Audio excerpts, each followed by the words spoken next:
Well, hey everyone, I'm Chris Tompkins, and welcome to the Shaping Our World podcast. My goal is to invite you into a conversation that will leave you more confident in understanding and inspiring the young people in your life. Each episode, we talk with leading thinkers and practitioners and offer some relevant resources to help you dive deeper into the world of our youth today. Today, we are joined by David Thomas. David is a licensed therapist, best-selling author, and the executive director of Daystar Counseling Ministries in Nashville, Tennessee. For more than 30 years, David has helped children, teens, and families navigate the challenges of growing up with confidence, resilience, and hope through his practical wisdom and relatable stories.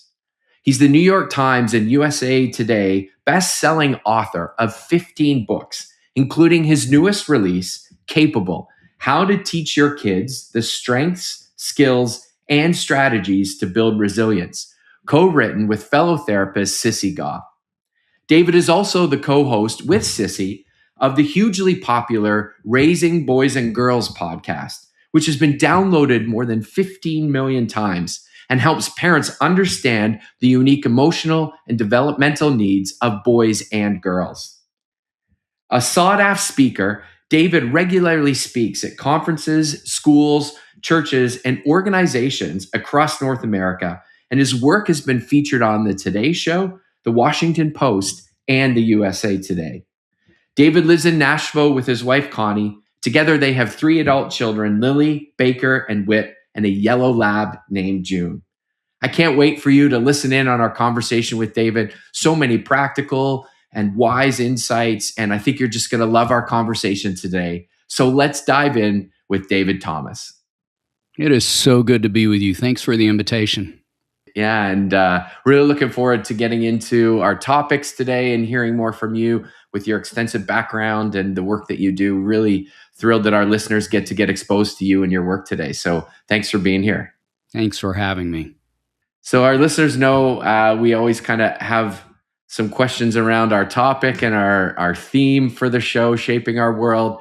So let's dive into getting to know you a little bit better before we get into all the content that you have to offer. What shaped your world when you were growing up? What were some of the biggest influences for you? You know, I grew up in a family of readers, passionate readers. And I grew up every summer going to our local public library. And we had this contest where you would read X number of books growing up and then get some kind of prize at the end of the equation. And I love that I developed that passion, not just around reading, but I think being curious about the world, about stories, about people, that I look back now and see how much of that was shaped through the experience of reading, and that was something I got to sit front row and watch my parents do on the regular. Yeah. It's amazing. Do you have any favorite books from your childhood growing up that you can remember? You know, I was fascinated with, I'd even argue obsessed with the book Where the Wild Things Are by Maurice Sendak when I was little, and ended up decades later writing a book on boy development called Wild Things that's built around some of those themes. Like, what can we learn about the way boys are wired through that particular story? So it was clearly a formative experience reading that book. Yeah, that's amazing. And I know that's probably weaved into your career right now, but maybe help us get to know you a little bit better. What's shaping your world today? I'm sure you're still a reader, but what else do you do in your free time? What are your interests, hobbies? Let's get to know you a little bit better, David. Love to. Well, you know, I would say first and foremost, I am a really proud son and brother and father and husband. And so I'm deeply shaped by the people I have the great privilege of being in close relationship with. And my wife and I are officially empty nesters. We have 3 kids. And it's fun to discover kind of a new way of being in the world as a married couple. We're 3 decades in and figuring out, learning all kinds of new things about each other in this particular season. And we have been a dog family for a long time. We had a trained therapy dog that we lost 12, almost 13 years of age. And in a moment of weakness, we got a puppy. And so we are currently parenting a 1-year-old puppy at this point, and we're learning a lot about ourselves through that experience. Yeah. Well, you sound very similar, David. We're empty nesters now too, and a few months after we became empty nesters, we lost our dog of 14 years. But we went the other direction. My wife and I were like, we're not going to do that again. Like that, we are now going to officially launch as being not tied down to anything at home. So good for you for taking up that mantle again and diving in. I hope that goes well for you. Well, in the first year, my wife would have preferred to have lived in your household around that decision most Yeah. months. Yeah. Well, I would love to visit a new puppy, but anyways, we'll get into different topics. Tell us a little bit about how the work you're doing currently, professionally, personally, is shaping the world of young people and families right now. I love thinking about my work within that mission. So thanks for asking in that way. I am the executive director of a nonprofit here in Nashville, Tennessee called Daystar Counseling that has been around for over 40 years. And our entire focus in terms of the work is with the pediatric population. So that's all we see, kids, adolescents, and families. And out of that work, I've been doing that work for over 30 years now. And out of that work, I've had the great privilege of writing some books and traveling around the country to some different places and talking with parents about different topics related to child and adolescent development. And then a dear friend and colleague of mine, Sissy Goff, we host a podcast together called Raising Boys and Girls. And all of those offerings, from writing to speaking to podcasting, are what we hope to be an opportunity to take what we've learned in 3 decades of sitting with kids and families in our work as therapists into those different offerings and share with parents and educators and coaches, just anyone who cares about kids. I loved when you were talking about the mission of your organization a little bit earlier, just the understanding piece, understanding more of the unique way they're wired and how can we best lean into that and offer support to their growth and development. Well, that sets the table for our conversation because I kind of want to start off kind of high level and then we'll drill into some stuff because of your extensive experience listening to and being around young people, children, adolescents, families. I think you have a great perspective to offer us an insight that not many others do because of the breadth and the time that you've spent in it. So I wonder if we could start kind of high level, David. And maybe one of the things everyone knows who listens to this show, I say this line all the time. I learned this from a mentor of mine, David, to say that when we come to topics like this, we always want to affirm the virtue and discern the vulnerability. I think too often we may lean one way on that teeter-totter and, like, oh, it's a disaster, young people, this generation, or we're a bit naive and think, it's fine. It's just the way we've grown up. So I know there's a lot of incredible things about this next generation of young people that are coming through, but I wonder if we could even start with what do you think some of the bigger challenges are that kids and young adolescents and parents are facing today when it comes to child and adolescent development in our current culture?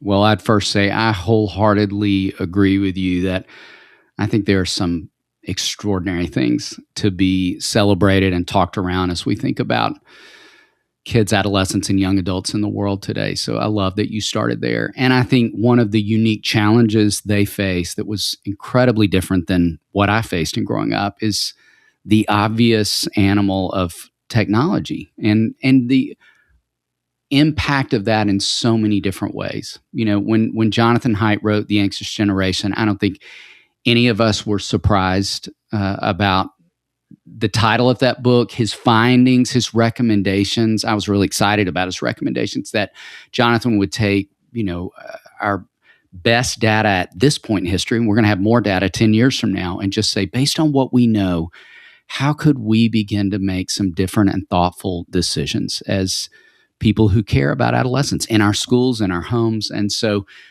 that is a unique challenge in the work I do now that I bump up against, not just on a daily basis, but an hourly basis. It's hands down the thing that I would say most parents feel overwhelmed about.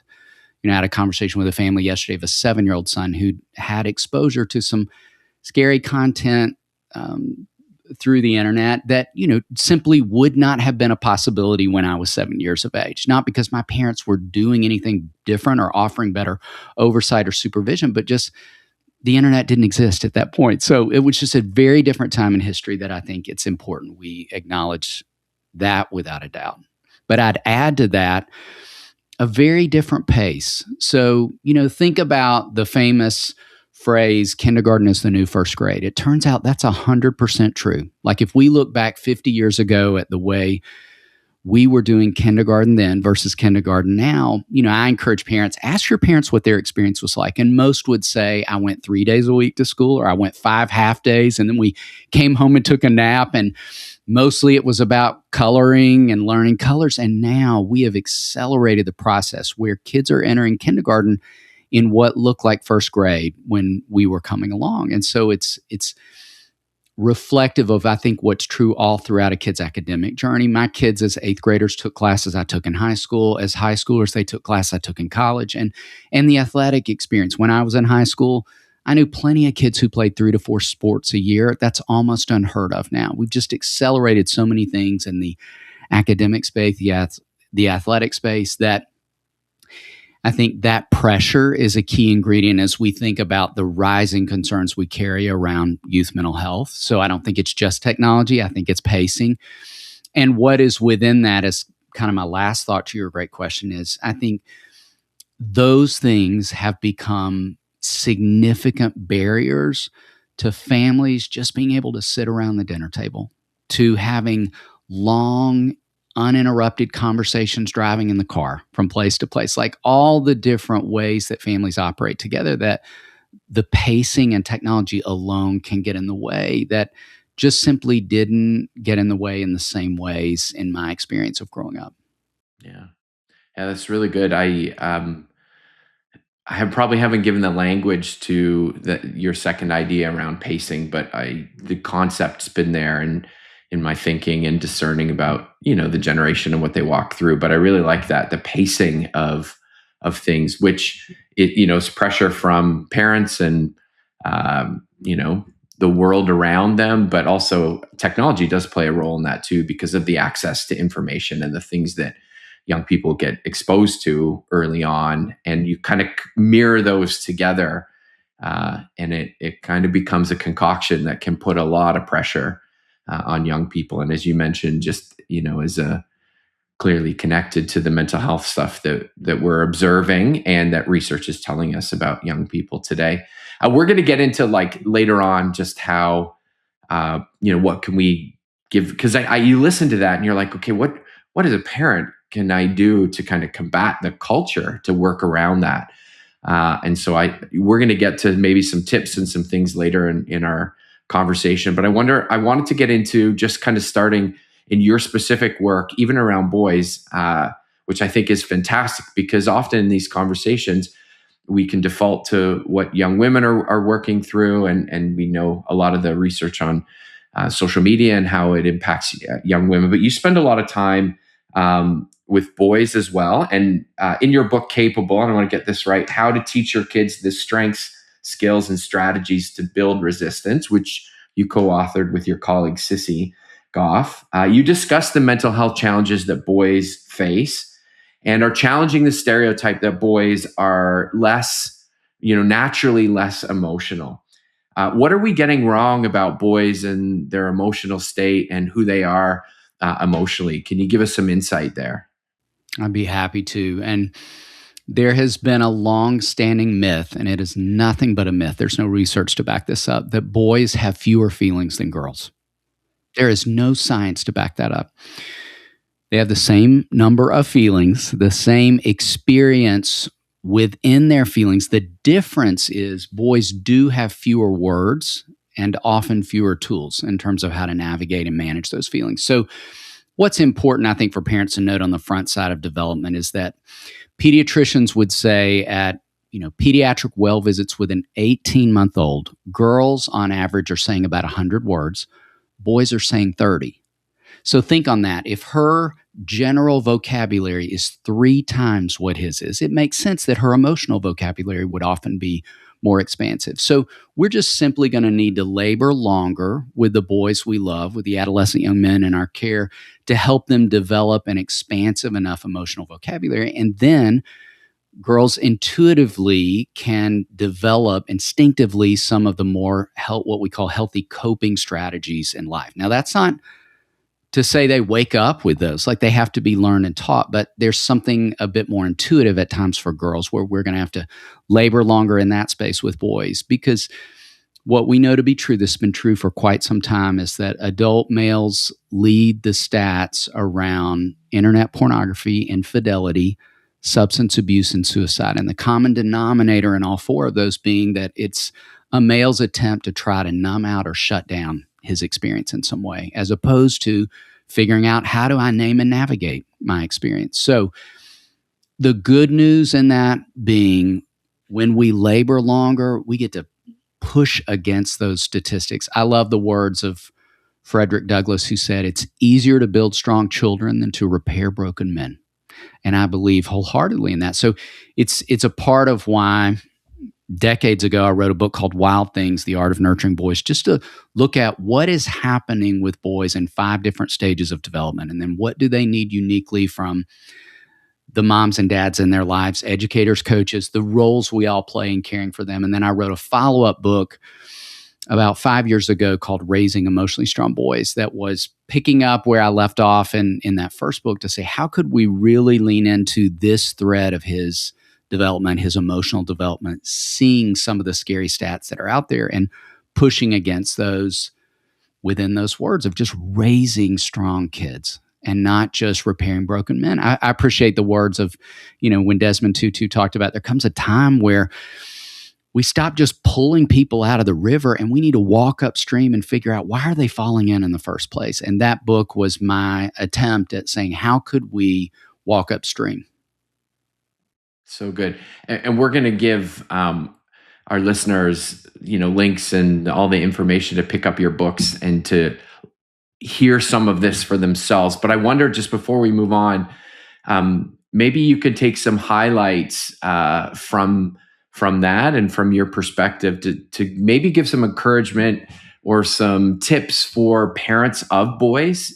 What can, and we could probably talk the rest of the podcast on this, but I wonder, just initially, maybe there's a mom or a dad out there that's like, okay, I see that, I hear that.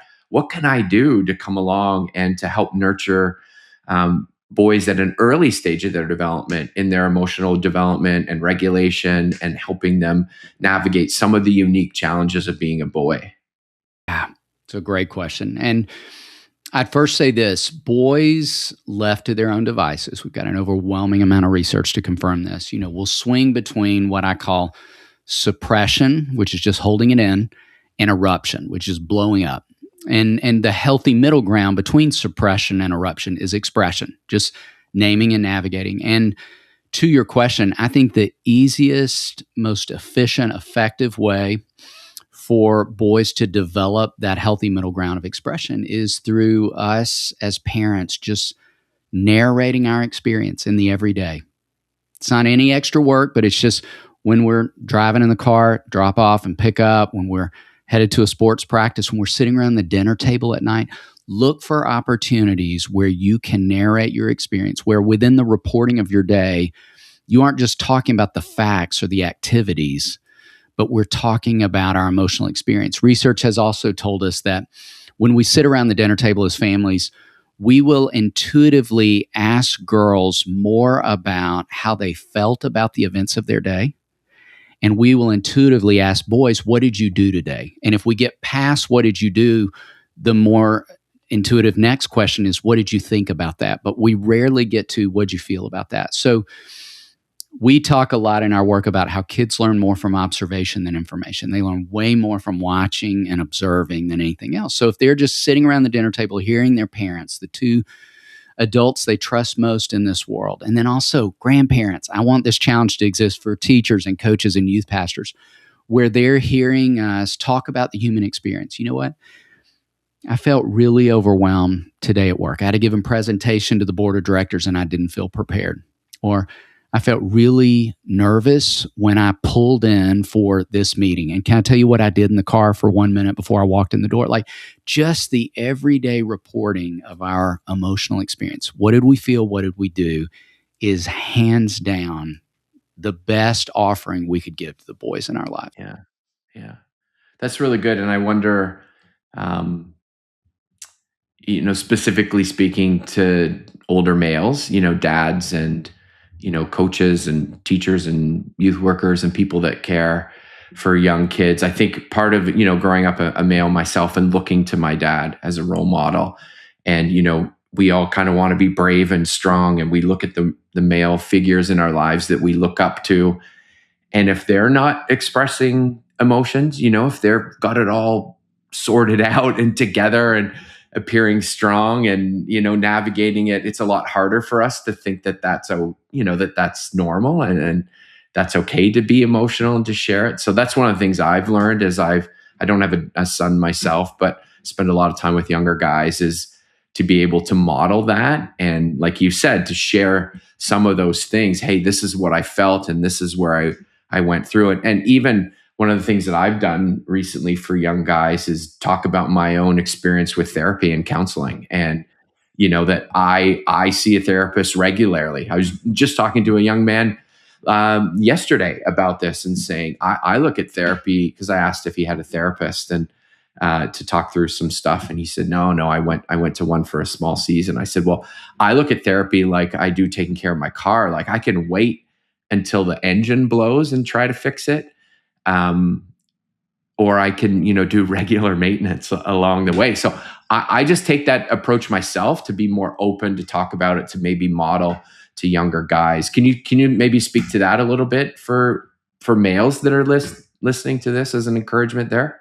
Well, I want to first just applaud you. Please don't stop talking about that. And my hope is it's inspiring to every adult listening. I wish we did more of that. And in doing so, what I think we're communicating to kids in general and boys in particular is that seeking help is wisdom, not weakness.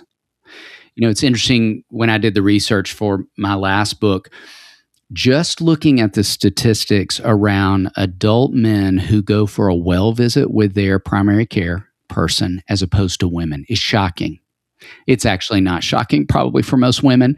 This reality that we as males just aren't great in attending to our health, our physical health, our emotional health, our spiritual health. And so, what does it look like to your great wisdom to model for the boys we love? This is something I have as a practice.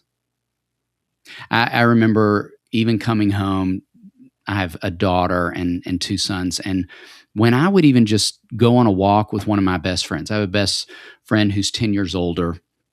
And so he's always been a decade ahead in the events of life, in terms of marriage and raising kids and sending kids to college and having young adult kids. And so I am constantly learning from him. And I would come home and report that to my kids, like, can I tell you something Carter said to me today that has stayed with me? Can I tell you a question he asked me that I'm still thinking about? And so I want two things to have happen there. I want our kids to get to see us availing ourselves to friendships and relationships where we're learning, we're being challenged, we're being held accountable, we're asking good questions and being asked good questions.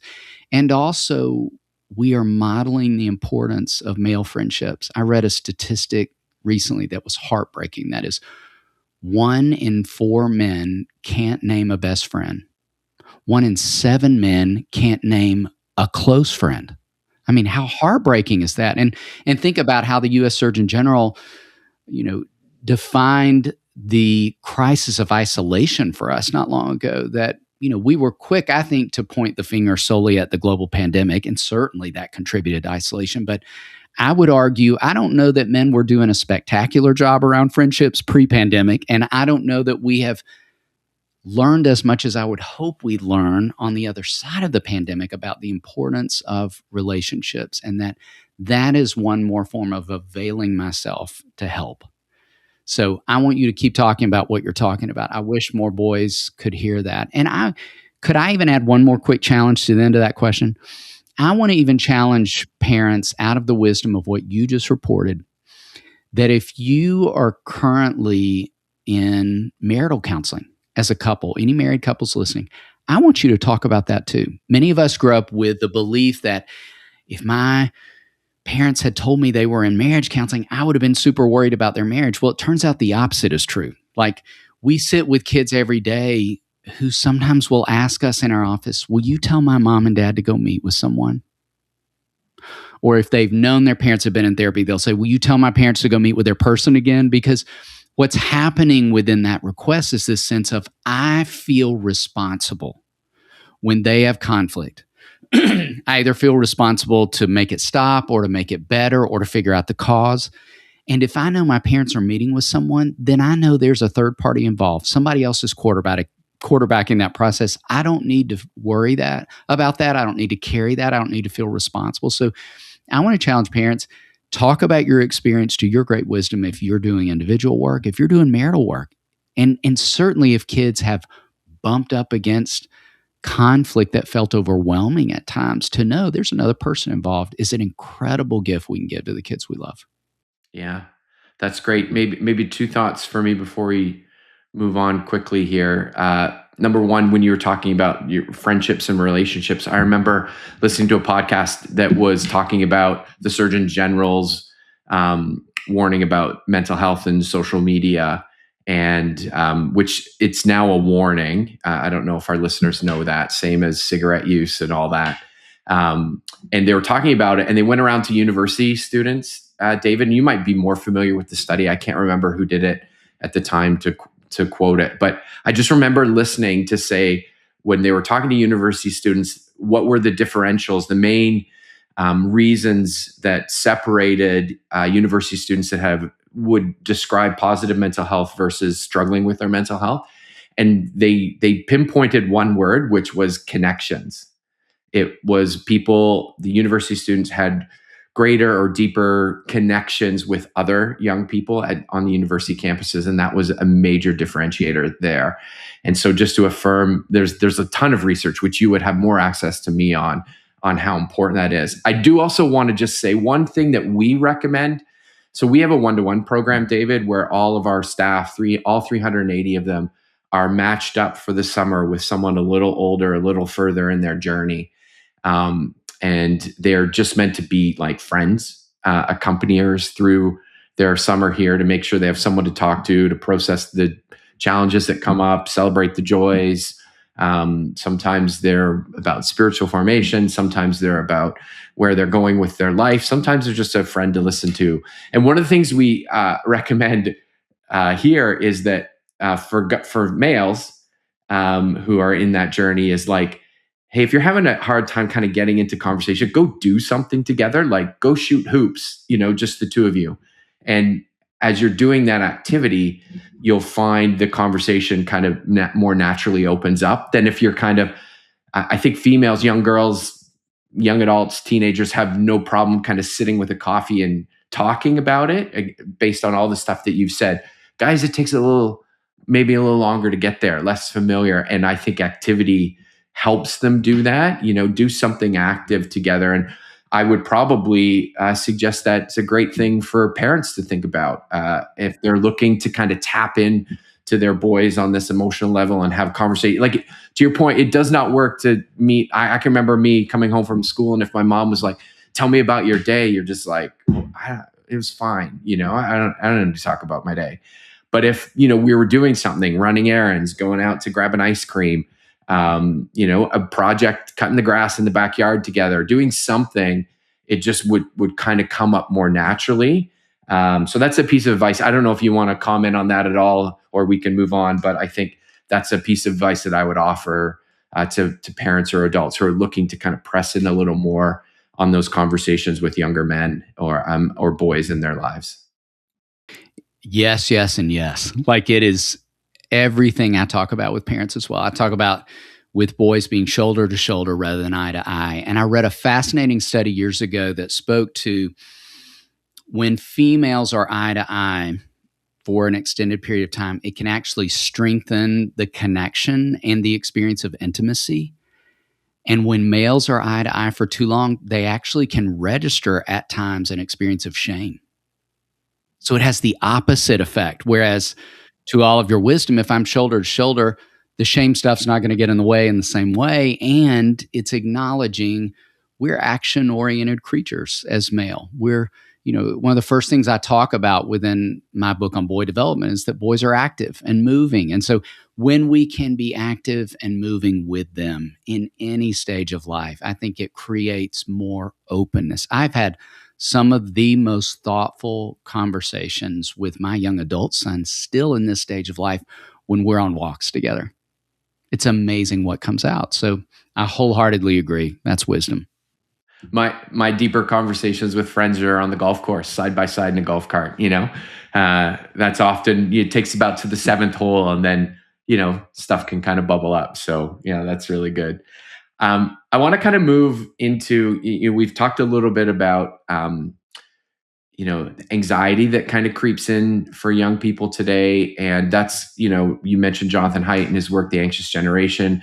And I think anecdotally, what we're seeing here with the young people that we work with is that anxiety levels have been rising. And I know, through your conversation on your podcast, Raising Boys and Girls with Sissy, you've kind of focused on emotional health with boys. She does a lot of work with parents on raising brave girls in an anxious generation. I wonder if there's just something across the genders for young people today. And I think particularly, we're going to get into resilience in some of these topics, but I think even around anxiety, what are you seeing? What would you want parents to know about?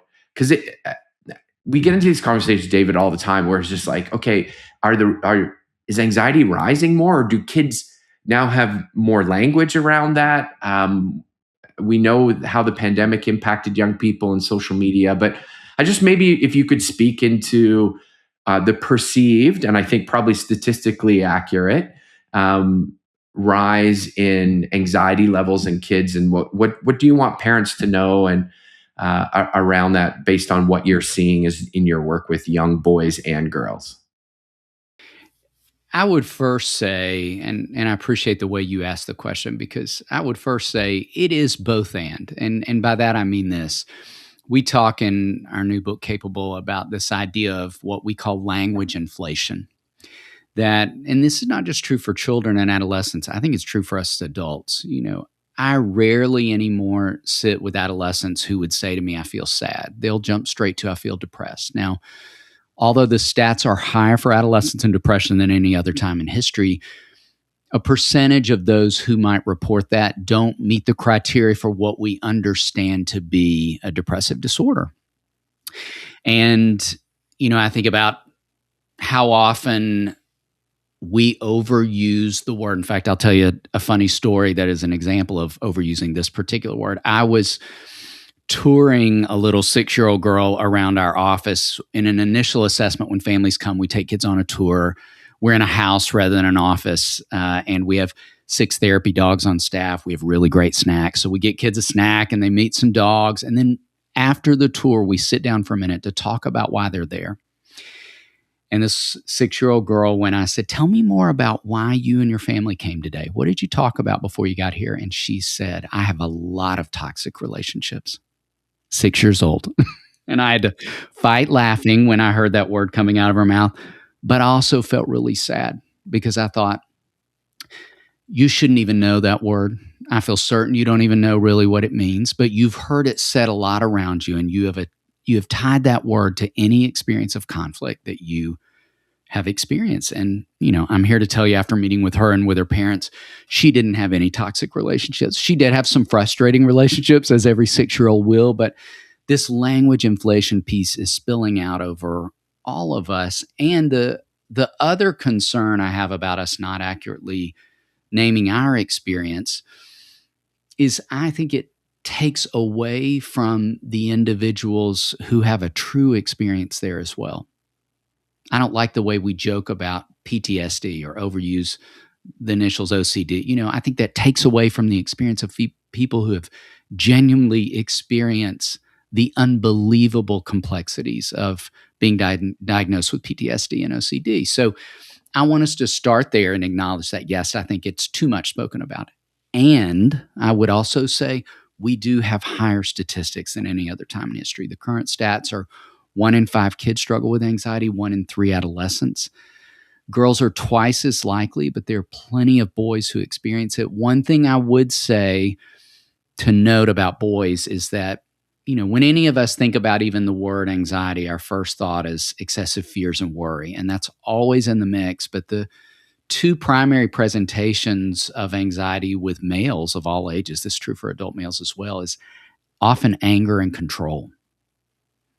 And those don't tend to be the first two words we think about when we think about anxiety. But I would watch for that to be true with the boys, adolescent young men, and adult men in your life. If you see excessive anger and high degrees of control, that are often indicator lights of anxiety. But to your question, it is across the board. And I think it even connects back to the two things we talked about in the beginning of our conversation. I think the animal of technology has invited a lot of anxiety.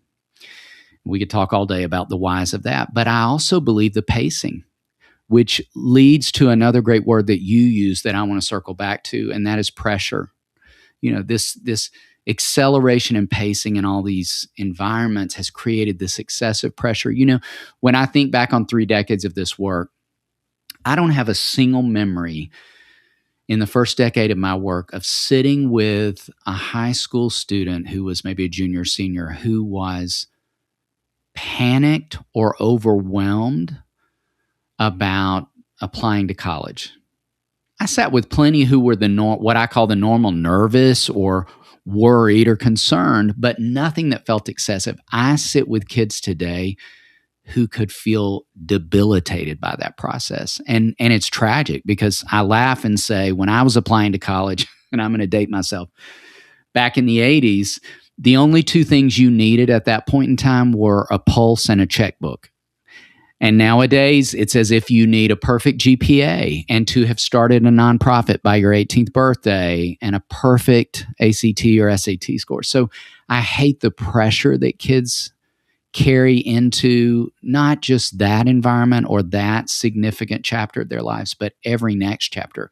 They feel anxious about, am I going to get an internship? Will I get into graduate school?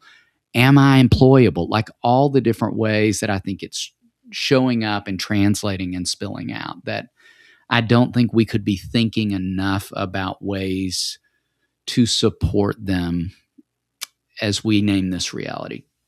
Mm. You've tapped into a topic. Last summer, I read the book Never Enough by Jennifer Breheny Wallace, about the toxic culture of academic success. And she talked about the antidote to that being helping kids matter, being seen, being known for who they are, not what they do. Again, I'm not supposing this would be your answer to this, but I do think that really struck me is, how do we help kids build this identity in who they are rather than what they're accomplishing? Can you maybe speak to that a little bit? Like for parents, youth workers, how do we work against this? How do we release the pressure valve? How do we still help kids kind of navigate the academic world around them, moving forward without it being this weight or burden that it causes anxiety to maybe be accentuated? Interestingly enough, I think it's the same answer to the question you asked me earlier about a boy's emotional development. I think it's narrating our experience is the best starting place. So think about that as it connects to anxiety within the context first of technology. I want parents to be saying, rather than just saying, you're on your phone too much.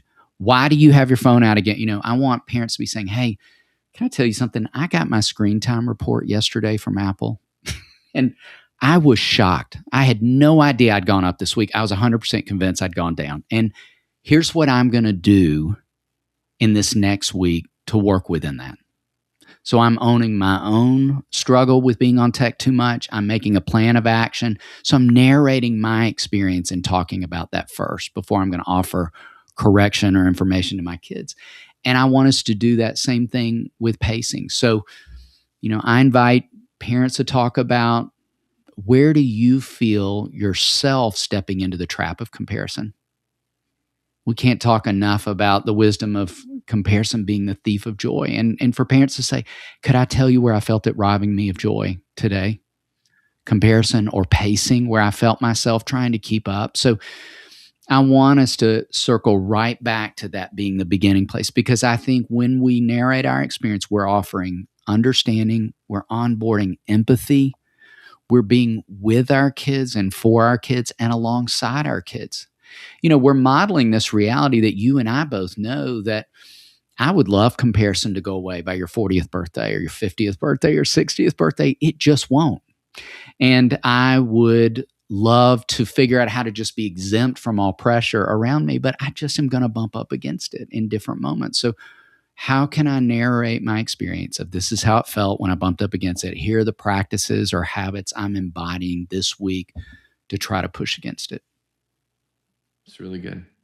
You spend a lot of your time and work on resilience. And I wonder if there's something about resilience you've picked up along the way that might surprise us, that might encourage us, that maybe just need to share because the general public doesn't know about resilience. Because it's a word that we throw around a lot, but I think understanding what it is and what it means for kids to develop resilience, I think is really important for us as adults.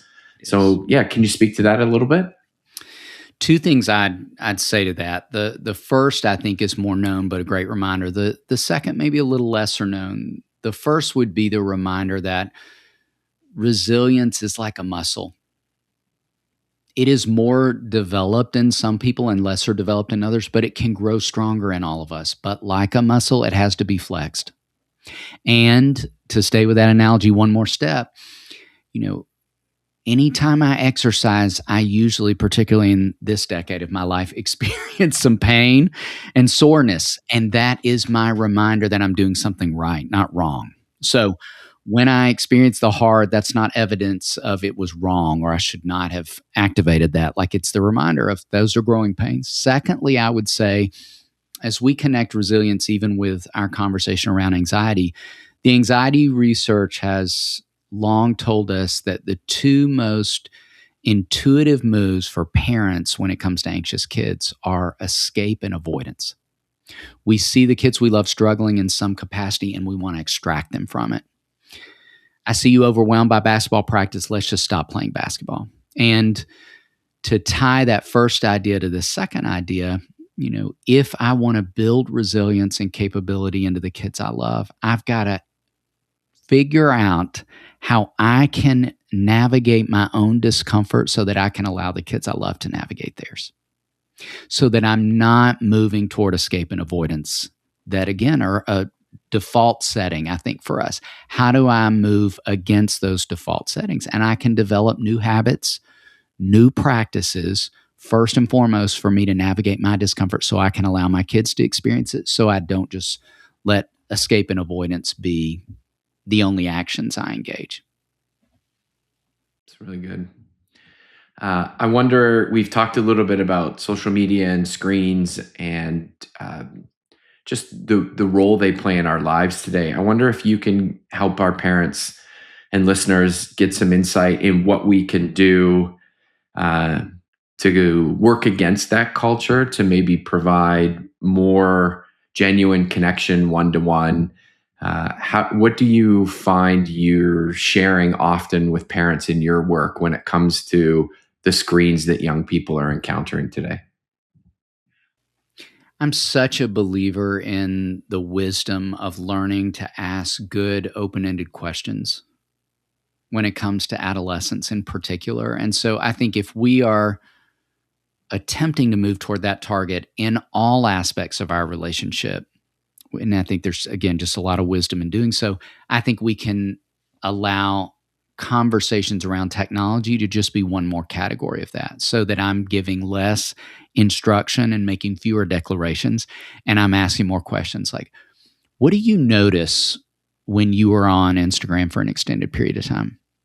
How long do you notice you have to be on it before your brain starts to feel a little bit different, before you feel comparison rise up? What do you do when that happens?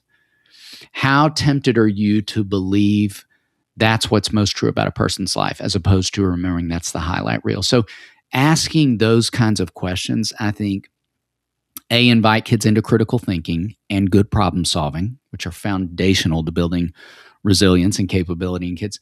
Two, that again, reminder, I'm in this with you. So I'm not just asking those questions, but I'm offering my.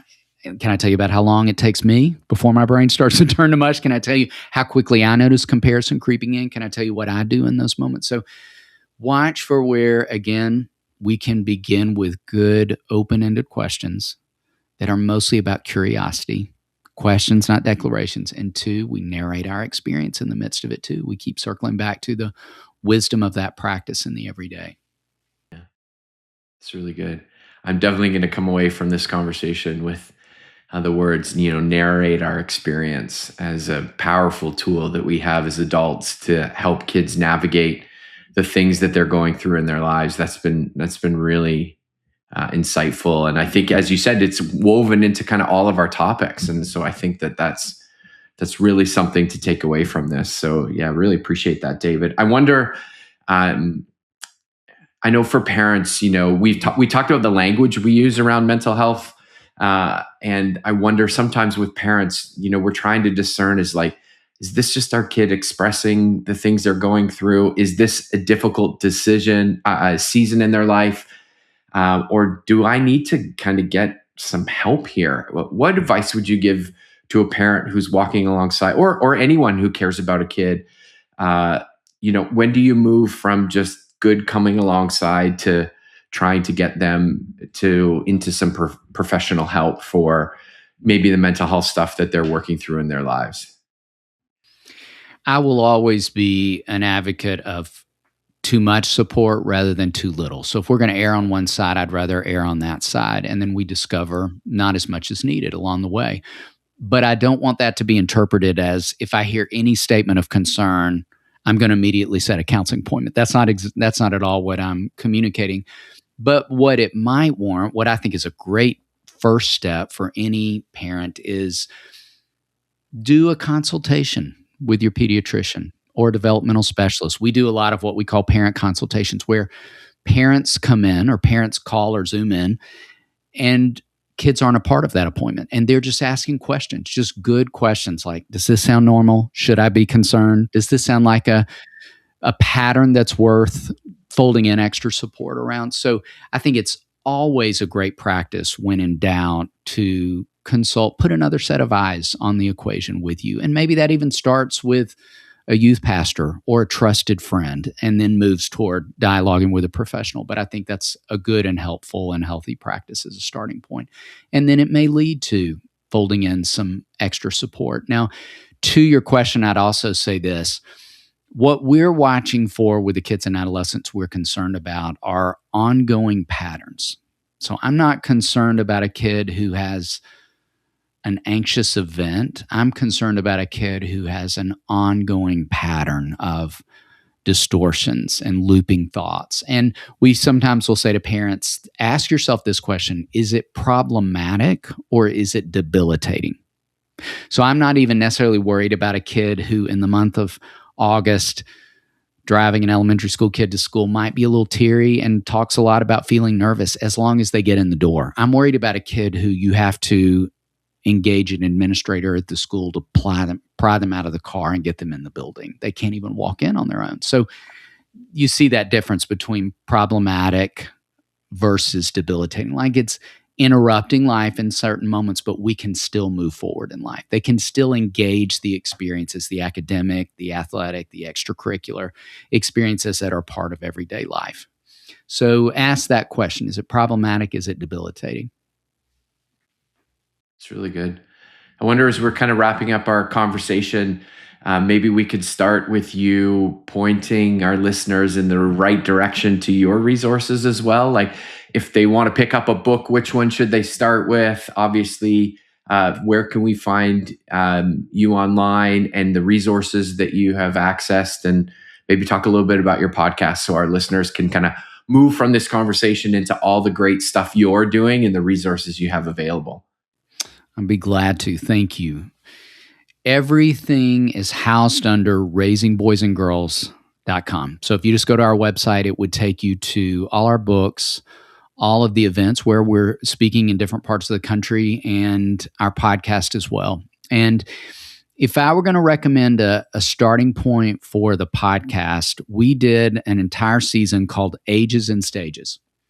And it's an easy listen because you can just pick out the age your child is and just listen to the 2 episodes around that age and stage, because we talk about what's going on and then what do kids need. And we travel through 5 different stages from birth all the way into young adulthood. So I'd say that would be a good starting point, and you could listen to where they are and maybe the next episode of where they're headed to kind of feel prepared of what's coming next. And they're short listens, 20 to 30 minutes. I appreciated when, in your introduction, talking about just an opportunity if a parent's in the pickup line or commuting and picking a kid up from this point to this point. It's a great, easy listen. So that'd be a good starting point, wading into the waters. To go deeper into this topic of resilience, our newest book, Capable, I think could be a really great resource. And what I want to say about that is 2 things. We are committed in all of our offerings to making sure it's action oriented. We don't want to just talk about a problem or an idea. We want to give the nuts and bolts of how to move forward with that. And so we put 100 different what we call capability building exercises into this book, and they're broken down by littles, middles, olders, all throughout development. And then every chapter ends with 5 to 10 practical things parents could do to execute the ideas within that chapter. And we also, secondly, wrote a workbook for kids. So 6 to 12-year-old kids could engage a workbook called I Am Capable, and it tracks with all the strength, skills, and strategies that we introduce in the parenting book. There's a chapter, and they're really fun exercises. I had a grandparent yesterday send me a video of she and her grandson are working through the workbook this summer, and they were both doing these hilarious activities together in one of the chapters of the book. So our hope was that the learning could also be fun. It's not a workbook of just filling in answers. Like, it's a lot of asking questions back and forth with a safe grown-up in your life and doing a lot of fun things. There's a great scavenger hunt. There's a water balloon toss. You're going to get wet doing the workbook. So it's hopefully an interactive, experiential, really fun learning experience. Well, the work you and Sissy do is amazing, and your resources have been really helpful. And so I'd encourage all parents to go check them out. You've obviously spent so much time in this field, and today you've offered some really great insight and perspectives and things that, as we all do, jot them down as we go, that have been really helpful. And I wonder, just as our final question as we're wrapping up, maybe a final piece of advice or a strategy for parents that want to raise emotionally strong, resilient kids. What would you kind of leave with us today? I would say play the long game. We know that, and we lose sight of the importance of that, particularly if you are parenting a kid who's in a challenging season of development right now. It's really easy, in my experience, to make long-term determinations about a short-term observation. And we're just catching a glimpse of what's true about their growth and development. I was with a mom last week of a 14-year-old boy, and she was like, David, he is never going to. And I went, okay, time out. I'm not even going to let you finish that sentence, because whatever you're about to say, we don't know that to be completely true. Like, we're catching a glimpse, and we're actually catching a glimpse at the most complicated stretch of development. 13 to 15 is defined as the worst episode of a boy's life. There's not a more complicated stretch of development. So let's not make any long-term determinations. I laughed with this mom and said, I don't know about you, but I don't want to go down in history as who I was as a 14-year-old boy. No one who knew me at 14 thought, I think that guy's going to go on to be a therapist. No one. Now, plenty probably thought he needs a therapist. No one thought I'd be one, because I wasn't done developing. I was at the most complicated stretch, and parents are just catching a glimpse. So play the long game. And if it's difficult to do that, I'd go back to that moment in our conversation where we talked about the benefit, the beauty of being in relationship with a trusted voice who's a little farther down the road than you are, who could preview for you what could come, who could cast a vision for you of what's possible that maybe doesn't seem possible in this moment of development. Have that kind of friend in your life. as empty nesters, my wife and I always find ourselves with younger couples due to the nature of our work here. And I think they're a bit shocked when we kind of, as you say, narrate our experience and go, oh yeah, look out, this is what you're going to walk through. It's a disaster, but then we made it, and here's how we made it. And through all our mistakes and successes along the way, I think that's a great piece of advice at the end. And I consider it a privilege every time we get to do that with younger families. And so I think that's, and we had that too. We had people who were ahead of us in that. So I love that piece of advice. And David, today was incredible. We wish we could keep going and have longer conversations. Maybe we'll have to pick it back up in another episode down the road. But thank you so much for all the incredible work you do and for your time today. Thank you so much, David. Really appreciate it. Thank you for incredibly thoughtful questions. I've loved our conversation. Just grateful you invited me into this. Thank you. Well, that's it for today's episode. If hearing from David Thomas encouraged you to think differently about raising resilient kids and helping them grow into capable, confident adults, head over to muskokawoods.com. There, you'll find a blog post with key takeaways from today's episode and a link for you to listen again. Don't forget to subscribe to Shaping Our World and share this episode with a parent, grandparent, educator, coach, or youth worker who wants to better understand the kids in their lives and equip them with the strengths, skills, and resilience they need to thrive. Thanks for listening, and we'll see you next time on Shaping Our World.